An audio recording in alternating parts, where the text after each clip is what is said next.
El objetivo de esta entidad, comité o supervisor, es la representación y participación de los trabajadores en el sistema de gestión. Ok, ¿cómo se eligen estos representantes y supervisores? Recuerden que estos comités, el comité específicamente representa a dos partes, por eso era paritario, ¿no? Es paritario, representa a dos partes, representa al empleador y representa a los trabajadores.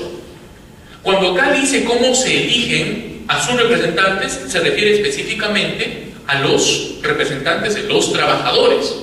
Luego vamos a ver cómo se eligen los representantes del empleador. Los representantes de los trabajadores se eligen con elecciones. Yo les mencioné al inicio de esta presentación, ¿recuerdan? Al inicio nomás, sobre esta resolución, la resolución ministerial 148/2012. Esta resolución contiene un conjunto de requisitos para las elecciones del comité aplicables al sector público. No hay un equivalente para el sector privado, pero tampoco acá dice que no lo pueda utilizar el sector privado. Y hay muchas organizaciones o empresas que para elegir a sus comités utilizan la 148/2012. Lo están utilizando. En esta resolución 148/2012 hay una serie de formatos para hacer la convocatoria de elecciones, el mecanismo para presentar a los candidatos. Por ejemplo, en tu organización, tú quieres ser candidato, ¿quién te presenta? ¿Cómo se hace? Pues puedes presentar tú mismo. Llenas un documento y dices, me presento como candidato porque yo he recibido clases sobre legislación, sobre implementación y creo que podría ser un papel importante. Entonces yo me presento.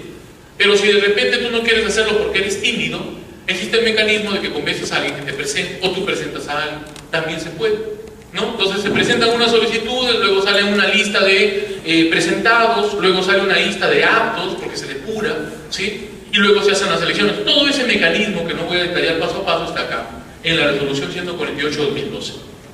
¿Sí? Muchas organizaciones privadas lo han utilizado, complementando lo que está en el reglamento, porque en el reglamento también hay algunas pautas para elegir a sus representantes ante el comité.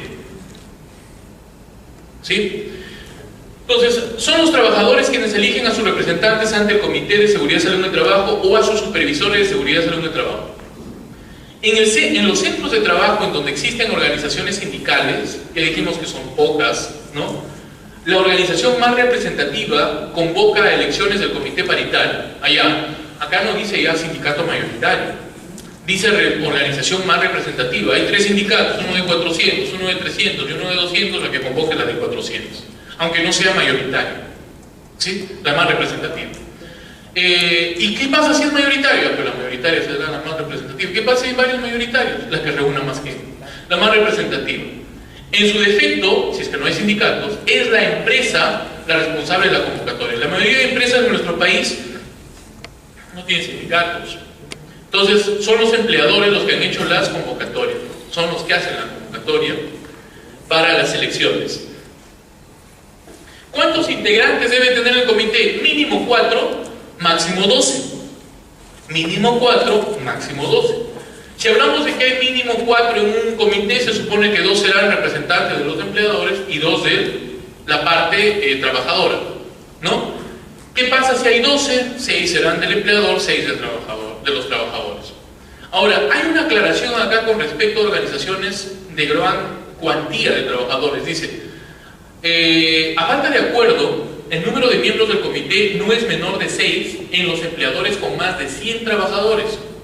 O sea, es que no se llega a un acuerdo. Normalmente debería llegarse a un acuerdo simple, pero, por ejemplo, el empleador dice, o uno de los sindicatos dice, vamos a mandar acá 10 trabajadores, y otro dice, no, hay que mandar 4.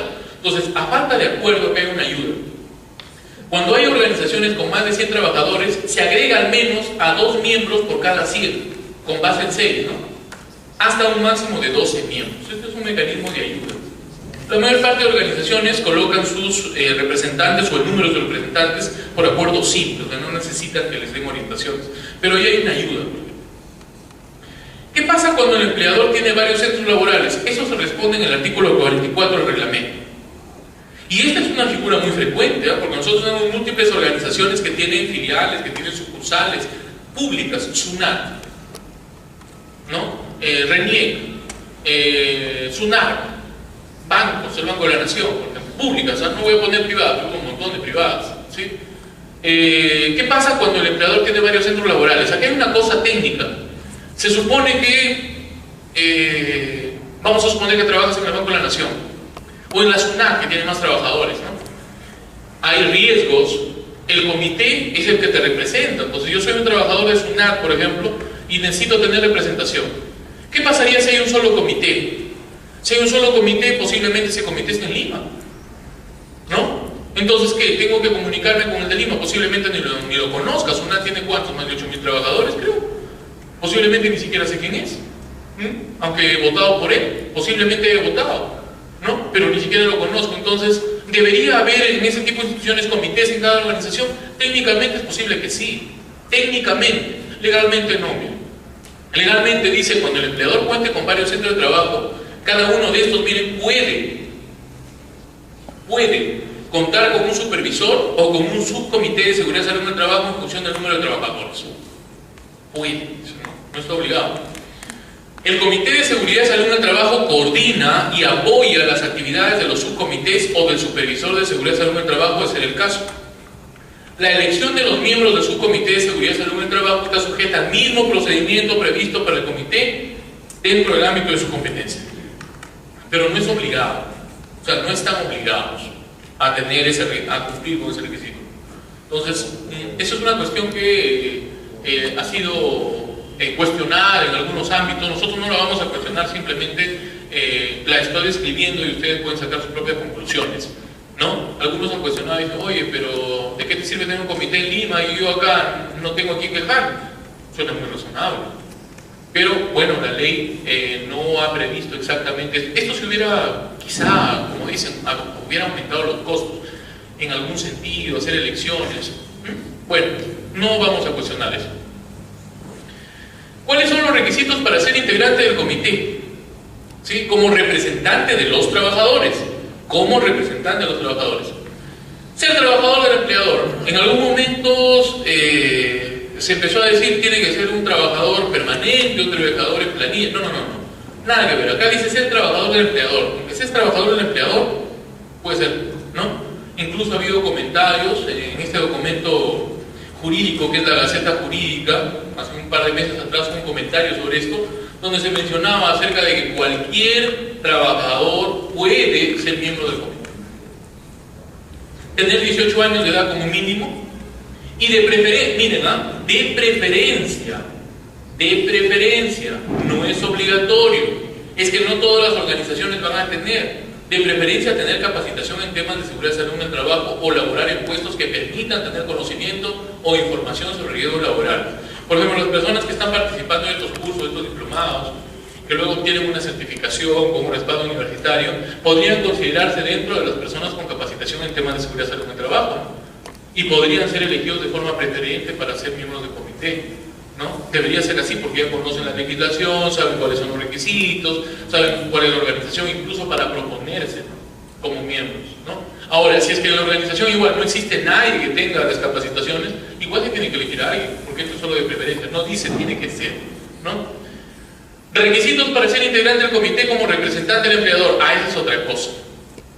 El empleador escoge dentro de su personal directivo a los que son sus representantes.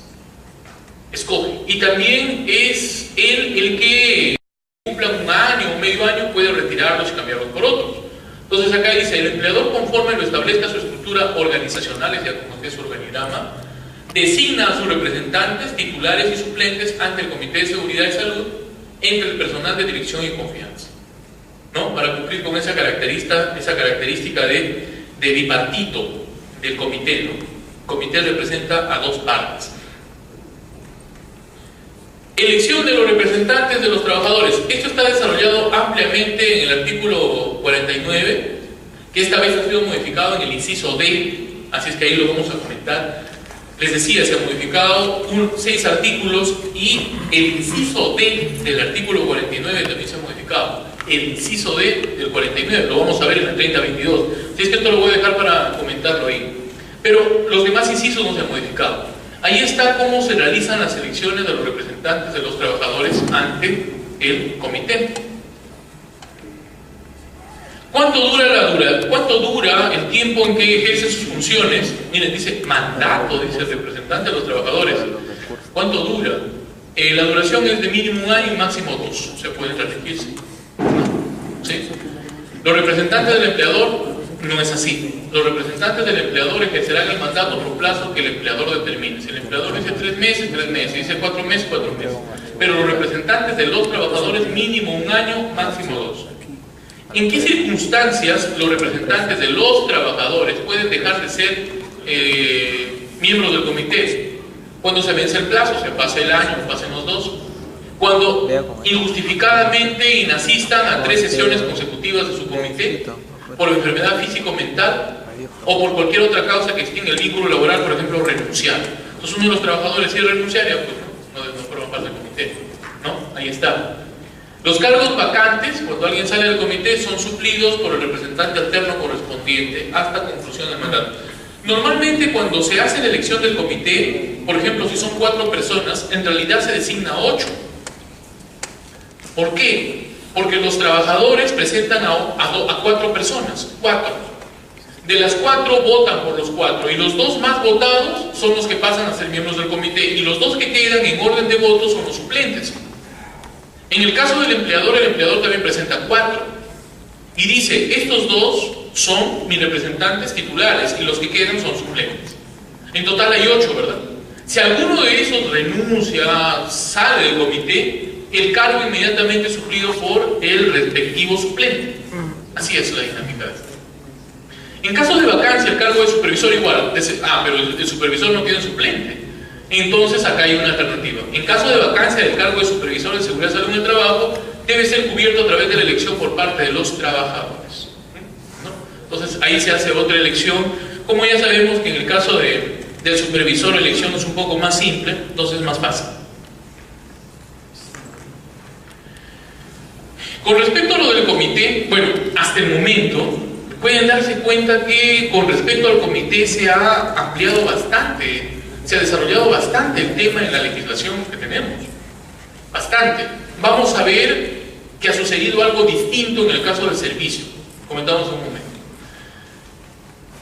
La Ley de Seguridad, Salud y Trabajo ya establece como una responsabilidad del empleador brindar 4 capacitaciones como mínimo al año en temas de seguridad y salud en el trabajo a los trabajadores. Pero en el caso del comité establece que estas capacitaciones como mínimo tengan que ser 6 capacitaciones. Entonces, si usted es miembro del comité, debe tener como mínimo 6 capacitaciones. Uno, porque por derecho le corresponde, y otro, porque debe tenerlo, pues, para que conozca lo que va a gestionar. Los miembros del Comité de Seguridad y Salud en el Trabajo o el supervisor deben recibir capacitaciones especializadas en seguridad y salud en el trabajo a cargo del empleador adicionales a las 4 capacitaciones anuales. Estas capacitaciones deberán realizarse dentro de la jornada laboral. Tengan cuidado con esto. Tengan mucho cuidado con esto, porque yo he visto organizaciones que están desarrollando las capacitaciones fuera de la hora de trabajo. ¿Y qué pasa si se hace fuera de la hora de trabajo? Tienen que pagar horas extras, ¿no? Y si no le pagan horas extras, el trabajador no está obligado a asistir, ¿no? Entonces tengan cuidado con esto, especialmente los que gestionan las capacitaciones. Los que gestionan. Recuerden que hay un registro de capacitaciones, ¿no? Cuando se hace el sistema de gestión hay un registro de capacitaciones, donde usted tiene que garantizar que ser trabajador está más fácil. O sea, ser trabajador y no tener responsabilidades, porque tienen muchas cosas por las que denunciar, o no sé, incluso, déjenme utilizar esta palabra, sin querer ser inoportuno, pero de repente hasta fastidiar al empleador. Ser empleador depende mucho ahora, ser empleador y no tener responsabilidades ante las cuales responder depende mucho de las personas con las que trabajen, o sea, de los gestores. Entonces, los gestores ahora tienen un verdadero trabajo de organización. Antes el gestor, el que quería asistir, el que quería no asistir a la capacitación, si quieres asistes, si quieres no.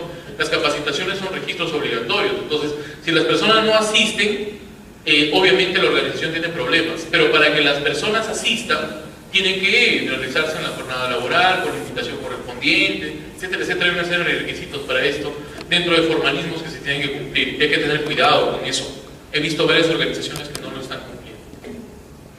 El comité normalmente se reúne una vez al mes, una vez, como mínimo. Puede reunirse extraordinariamente a pedido de algunos de sus miembros, y para que se reúna debe existir el quórum mínimo, es decir, la mitad más uno. Así debería ser. Eso resume todo lo que está acá. Reuniones del comité. Al finalizar el año de sus actividades, el comité debe presentar un informe anual. Anualmente el comité de seguridad o el supervisor redactan un informe resumen de las labores realizadas.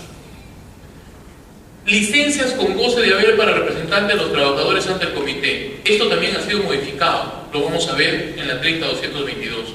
Acá se ha modificado algo con respecto a esto. ¿Sí? Vamos a ver en qué, porque les voy a poner un paralelo de las normas y lo vamos a analizar.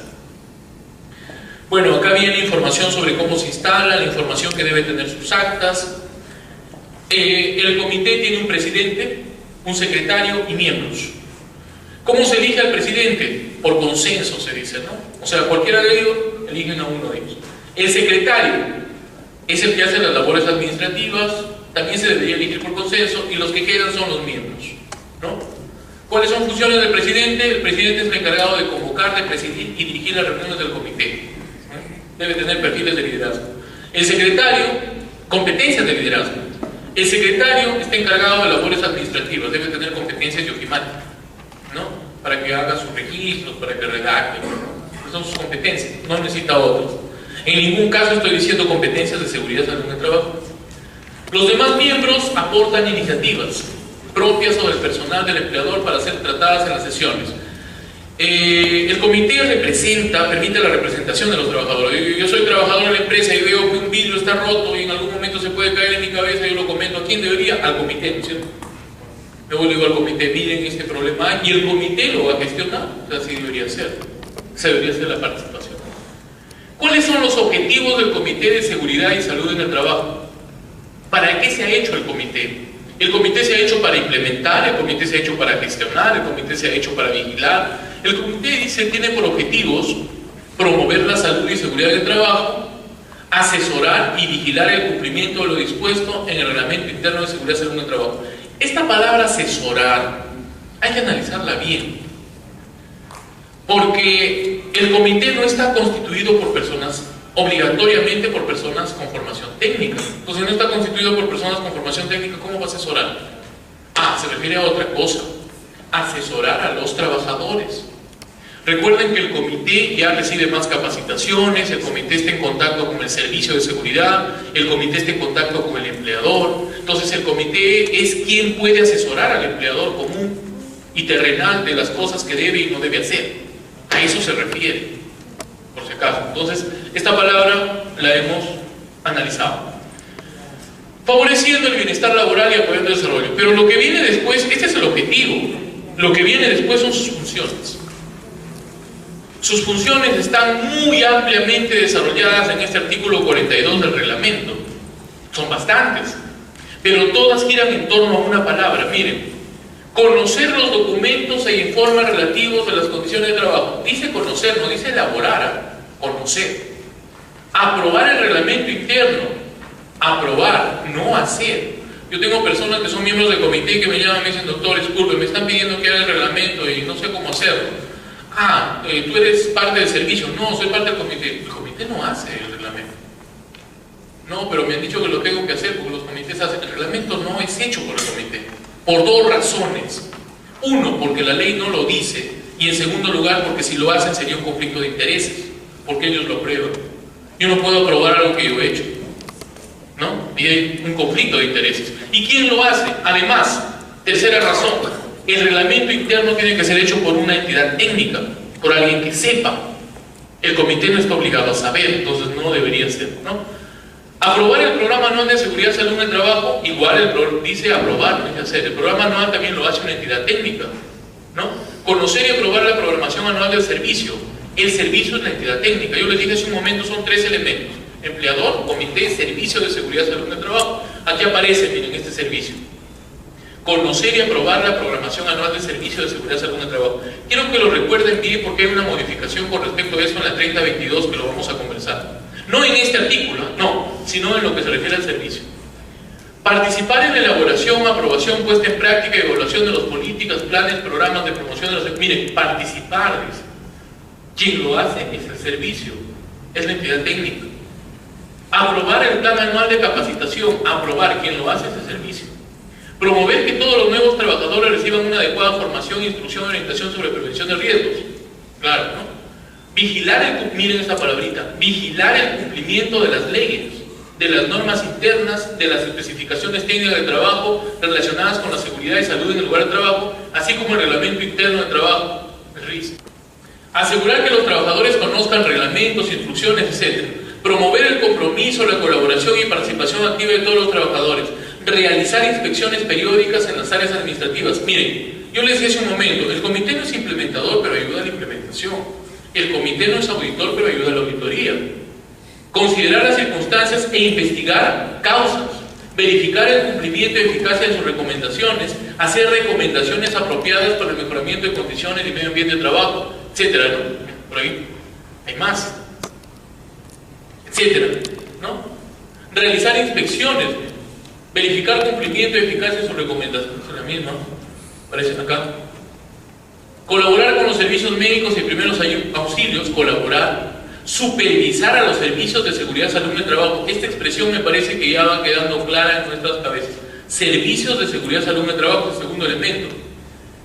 Empleador, comité, servicio. Requisito legal. Empleador, comité, servicio. Pregunta, no tienen que responder, respondan ustedes. ¿Sus organizaciones tienen servicios de seguridad y salud en el trabajo? De repente tienen comités, servicios más lejanos, deberían tener sus servicios. Servicios de seguridad y salud en el trabajo. ¿Dónde están los implementadores de un sistema de gestión en una organización? ¿El comité o en el servicio? En el servicio. ¿Y por qué no estaría en el comité? Conflicto de intereses. El comité tiene una responsabilidad más de vigilancia, de control, de garantizar que el sistema de gestión vaya bien, ¿no? Etcétera. Estas sus funciones, todas están ahí descritas. Leerlas una por una no tiene razón de ser.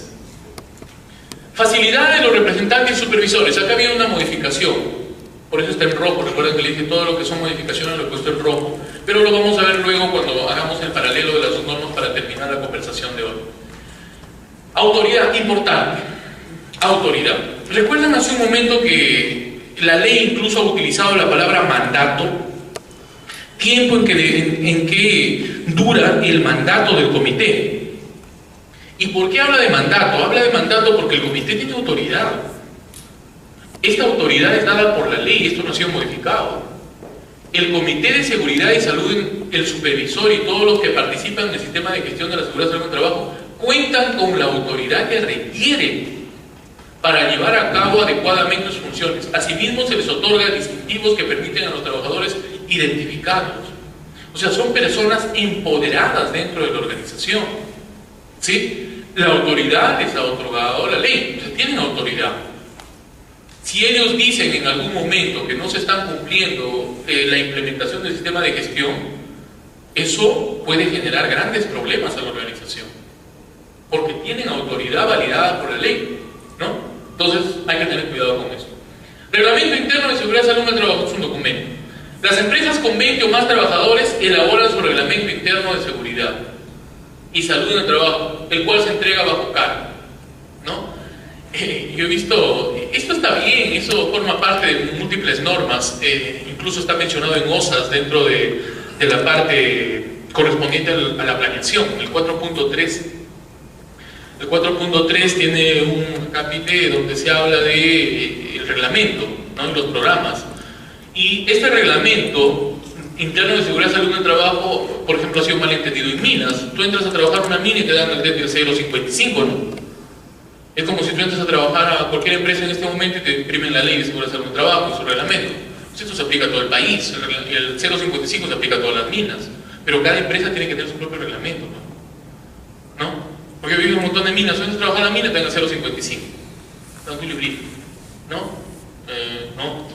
No debería ser, si quieres que te lo den. Pero debería haber también un reglamento interno de cada organización. Ahora con la ley eso ha tenido que modificarse un poco, ¿no? Han tenido que sentarse a trabajar un poco más y dejar de entregarle a todo el mundo el 0.55 solamente. ¿Cuáles son las responsabilidades del empleador dentro del sistema de gestión? Bueno, las responsabilidades son muchas, están desarrolladas en un título en especial, pero acá hay algunas. Entregar a cada empleador copia del reglamento interno de seguridad. Aquí está lo de las capacitaciones. Realizar no menos de 4 capacitaciones al año en materia de seguridad y salud en el trabajo. adjuntar al contrato de trabajo la descripción de las recomendaciones de seguridad y salud en el trabajo, brindar facilidades económicas y licencias con goce de haber para la participación de los trabajadores en cursos de formación en la materia, elaborar un mapa de riesgos con la participación de la organización sindical, representantes de los trabajadores, delegados y el Comité de Seguridad y Salud en el Trabajo, el cual debe exhibirse un lugar visible. Son algunas de sus obligaciones, responsabilidades dentro del sistema de gestión, pero más adelante hay un desarrollo más amplio de esto. Penúltima cosa, servicios de seguridad y salud en el trabajo, porque luego vamos a hacer, para completar la noche y terminar puntual, un paralelo entre lo que ha sido la modificación de la ley y los artículos que se han modificado. Hablemos de los servicios. Este tema de los servicios no ha sido muy desarrollado en el reglamento. Yo les mencionaba hace un momento que normalmente las leyes me dan la perspectiva doctrinaria, me expresan el deseo del Estado de hacer ciertas cosas y lo que se quiere hacer. Pero son los reglamentos los que me dan las pautas para la implementación. Si ustedes se dieron cuenta, hace un momento me pasaba hablando como 20 minutos del comité. ¿Y por qué he hablado tanto del comité? Porque eso está muy expresamente desarrollado en el reglamento del comité. Curiosamente se les olvidó hablar más de los servicios de seguridad. Se les olvidó hablar de los servicios. Yo pensé, por ejemplo, que en esta modificación que iba a haber se iba a tocar un tema más ampliamente sobre esto y se ha tocado muy poquito. Van a ver en qué. Y precisamente el hecho de que esto no se haya desarrollado o reglamentado bien es que ha traído como consecuencia la mala interpretación de las organizaciones, y es el problema más grande de que las organizaciones no lo pueden implementar. No pueden implementar los sistemas de gestión. Los servicios de seguridad y salud en el trabajo, que los hemos venido tocando hace un momento en las funciones del comité, están desarrollados en el artículo 36 de la ley, pero en el reglamento no se menciona casi nada sobre los servicios.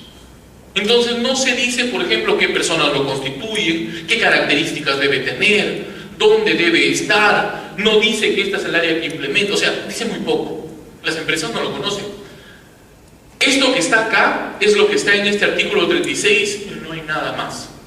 Esto, por ejemplo, podría ser, es una crítica que muchas personas, incluida yo, hemos hecho al reglamento desde que salió. ¿Y dónde está lo de los servicios? No han hablado del servicio. El servicio debe tener un ingeniero de seguridad, debe tener un ingeniero de higiene, debe tener un ergónomo, debe tener un médico ocupacional. No dice nada. El servicio debe tener mínimo una persona, máximo dos. No dice nada. En la modificación que hay ahora vamos a ver algo con respecto a esto, pero también mencionado de forma indirecta. Van a ver más adelante. Pero ¿qué dice el artículo 36? El artículo 36, que de paso no ha sido modificado, no se ha modificado. Dentro de esos 6 artículos que se han modificado, el 36 no está. Dice lo siguiente: todo empleador organiza un servicio de seguridad y salud en el trabajo propio o común a varios empleadores. Miren, esta parte de acá no se ha aplicado en nuestro país. Y forma parte de una y demuestra cómo nuestros legisladores o sus asesores, acá hay una crítica negativa, muchas veces copian lo que se hace en otros países y ni siquiera lo entienden.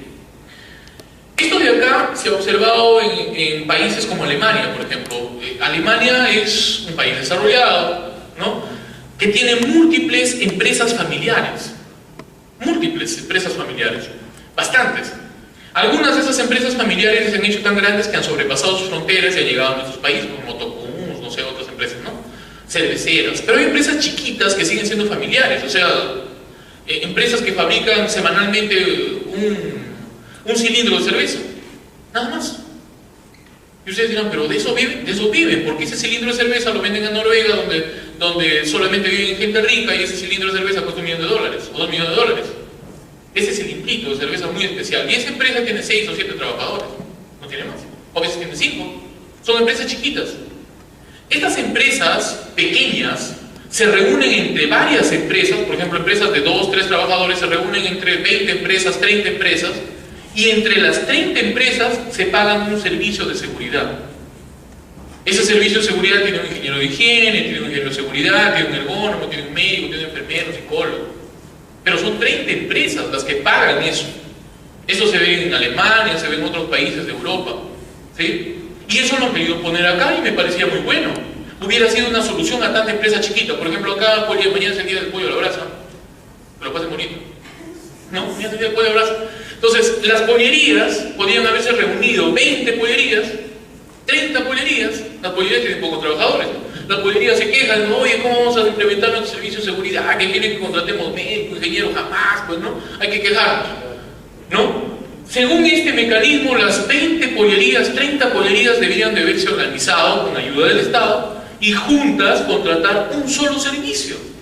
Y la ley acá da el camino, miren, dice, todo empleador organiza un servicio de seguridad salud en el trabajo propio o común a varios empleadores. Esto sigue vigente, ¿eh? No se ha modificado, pero nadie lo ha aplicado hasta que yo sepa en este momento en el país. Nadie lo ha aplicado. Nadie. Porque no han entendido la esencia de esta expresión que a mí me parece muy buena y que hubiera evitado muchos problemas, muchas modificaciones como las que tenemos ahora. Por ejemplo, tenemos panaderías, pollerías, tenemos restaurantes que no saben qué hacer con la ley. No saben qué hacer. Pero no saben qué hacer, si hubiera solucionado ese no saben qué hacer con esto. Perfectamente se hubiera solucionado, y se puede solucionar todavía porque no se ha derogado, cuya finalidad es esencialmente preventiva, o sea, los servicios son preventivos. Estos servicios deben asegurar que las funciones siguientes sean adecuadas y apropiadas para los riesgos de la empresa, para la salud en el trabajo. Y acá vienen sus funciones. Miren lo que dice acá.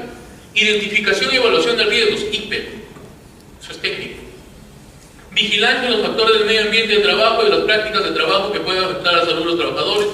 Asesoramiento, esto se asesora sobre cómo se planifica y se organiza el trabajo, incluido el diseño de lugares, esto es ergonomía, sobre la selección de ingeniería, sobre la selección y mantenimiento del estado de maquinaria, participación en el desarrollo de programas para el mejoramiento de las prácticas, asesoramiento en materia de salud, aquí están sus competencias, salud, seguridad, higiene y ergonomía. O sea, estas son áreas técnicas, los servicios de seguridad salud en el trabajo.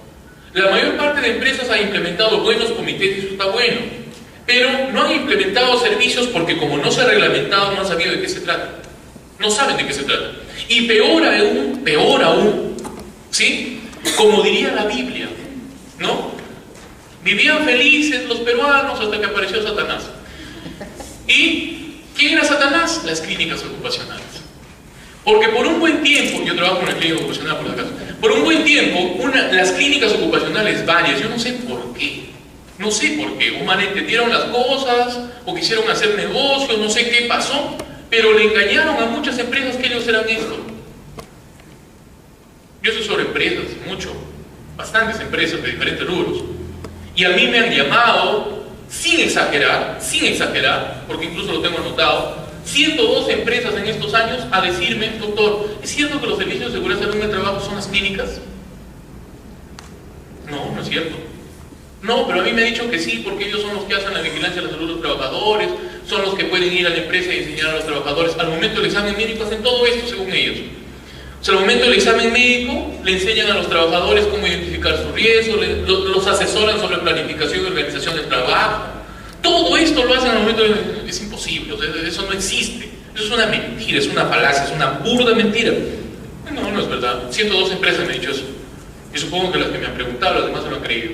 Entonces, esto de acá es un problema, ¿no? Las empresas no han formado servicios de seguridad salud en el trabajo, no han sabido qué hacer, no está reglamentado.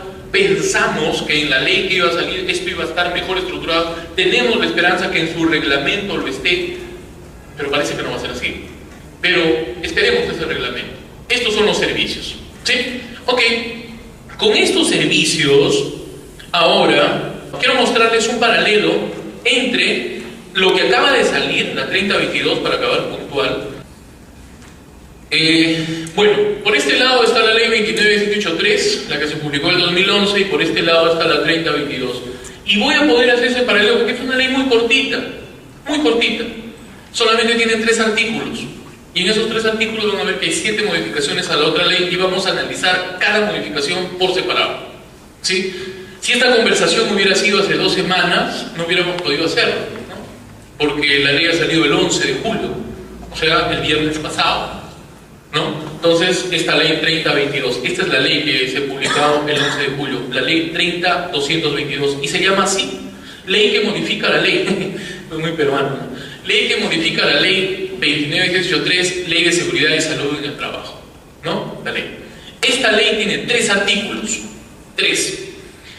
El primer artículo se denomina objeto de la ley y habla de cuál es su objeto, y su objeto dice modificar parcialmente la ley, no derogarla, no derogarla.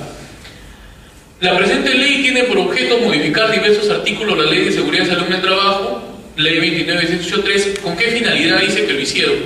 Con el fin de facilitar su implementación. Acá vienen los comentarios. ¿Por qué aparece esta ley? Esta ley aparece porque las empresas no han sabido qué hacer.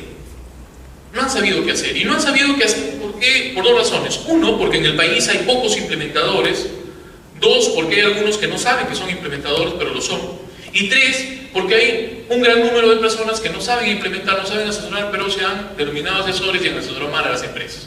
Entonces las empresas no han sabido qué hacer, se han reunido a través de la CONFIEP o de las cámaras de comercio, porque se han dado cuenta que la CONFIEP no los representa bien, y la Cámara de Comercio de Lima ha generado una representación nacional de las cámaras de comercio de las otras regiones y ha presentado un proyecto de ley que no ha modificado lo que ellos querían, no sé si eso sea bueno o malo, pero que ha dado origen a esta ley.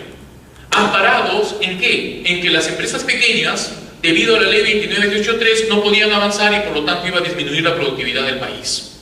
Esa ha sido la historia. Y es que para que un país salga adelante se necesita un crecimiento anual del 5 o 6%, como pasaba en los años anteriores. Cuando un país crece a un ritmo de 5 o 6% anual, como pasaba en los años anteriores en nuestro país, eso va ok.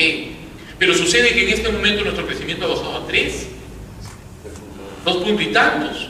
Entonces todo el mundo está preocupado, pero no se dan cuenta que eso se debe a minería, ¿no? Y nadie acá está a favor de la minería, ni en contra, ¿no? Imparciales. Pero eso ha pasado por eso, porque muchos años hemos dependido de la minería, hemos empezado a poner el paro a la minería, tarde o temprano iba a bajar nuestra producción total. Eso ha pasado. Si el gobierno no lo quiere aceptar o no lo quieren aceptar las personas, y ahora ha bajado. Entonces, como ha bajado, las empresas han aprovechado para decirle, mira, encima de que ha bajado la producción anual, tú estás evitando la productividad por los costos elevados de la ley. ¿Dónde están los costos elevados?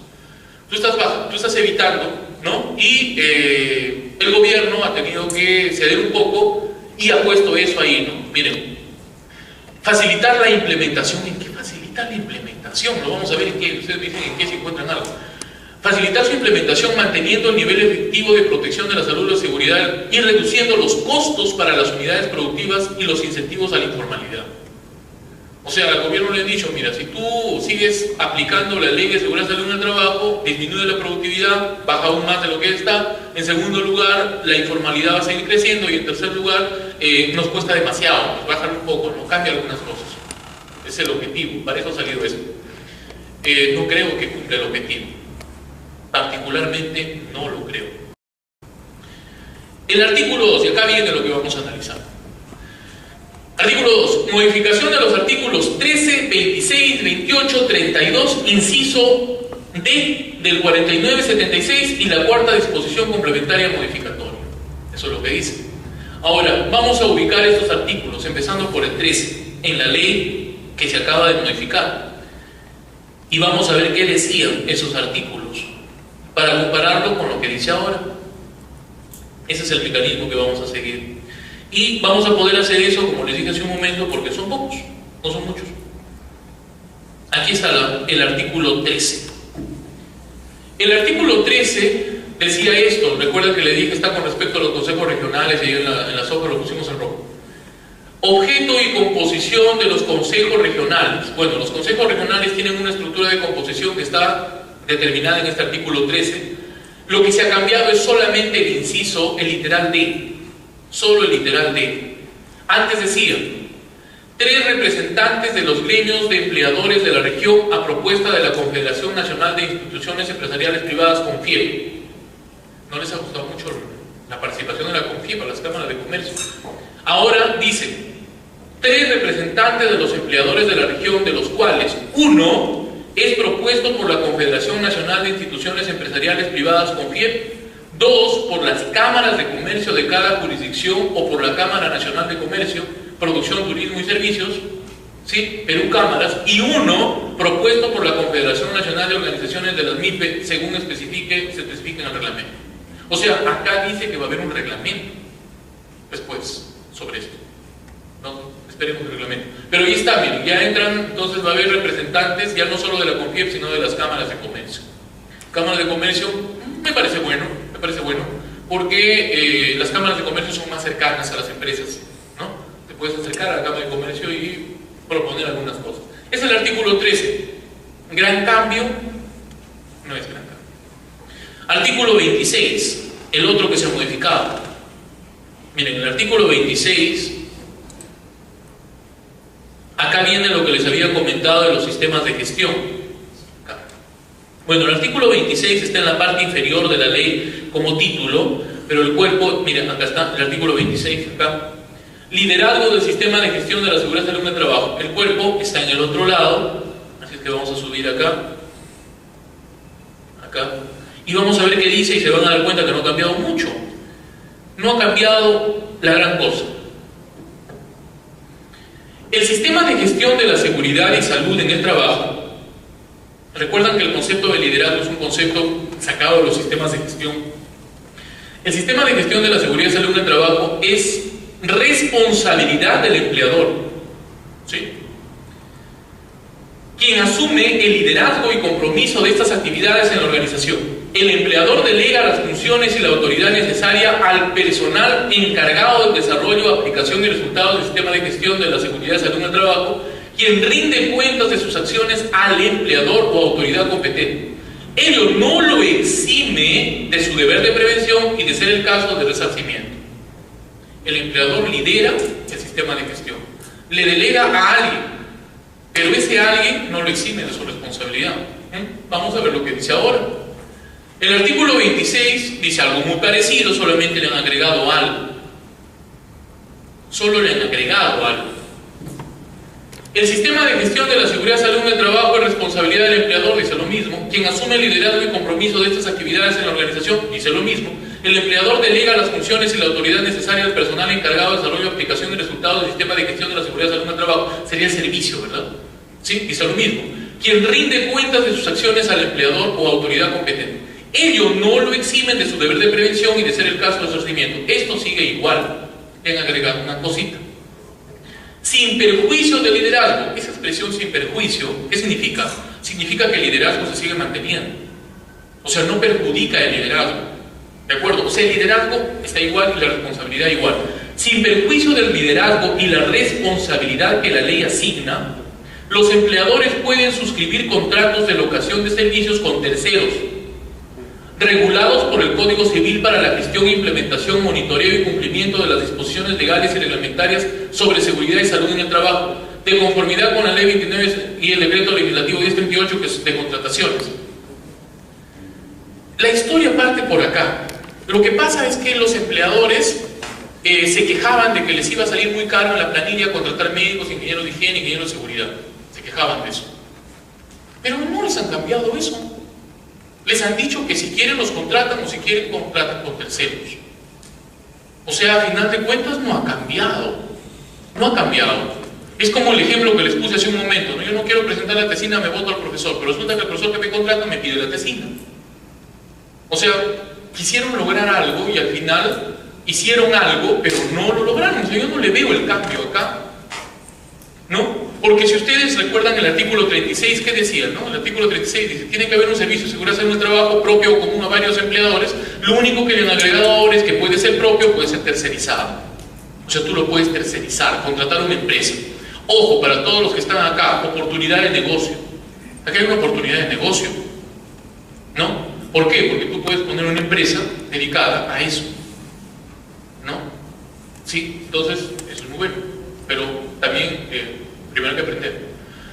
Artículo, sí, ¿no? Porque si no van a terminar con varios de los asesores de las empresas actuales, que es una desgracia para las empresas. Los acaban las empresas, ¿no? Entonces, el artículo 28, miren, ahí está el comentario, oportunidad de negocio. Artículo 28. El artículo 28 se refiere a los registros del sistema de gestión de la seguridad y salud en el trabajo. Artículo 28, registros. El empleador implementa los registros y documentación del sistema de gestión de la seguridad y salud en el trabajo, pudiendo estos ser llevados a través de medios físicos o electrónicos. Recuerdan que lo hemos visto.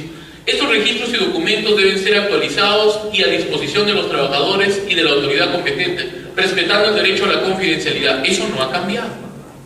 Eso sigue igual. Lo que se ha hecho es cambiar lo que viene. Miren lo que venía antes. Dice, en el reglamento se establecen los registros obligatorios a cargo del empleador. Los registros relativos a enfermedades ocupacionales se conservan por un periodo de 20 años. Eso tampoco ha cambiado, solo ha cambiado esto de acá. En el reglamento se establecen los registros obligatorios a cargo del empleador. Estos registros obligatorios están expresados en el